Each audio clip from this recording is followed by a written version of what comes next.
আমরা গাজীপুর মহানগর বাসন মেট্রো থানার সকল নেতাকর্মী নিয়ে আমরা উপস্থিত হয়েছি। আমরা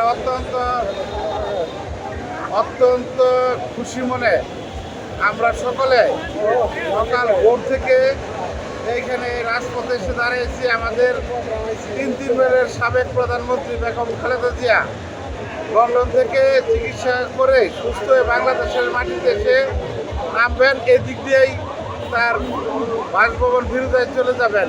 তার জন্য আমরা সকলে মিলে তাকে বরণ করার জন্য আমরা আপামর জনগণ আমরা সকলে এখানে একত্র হয়েছি।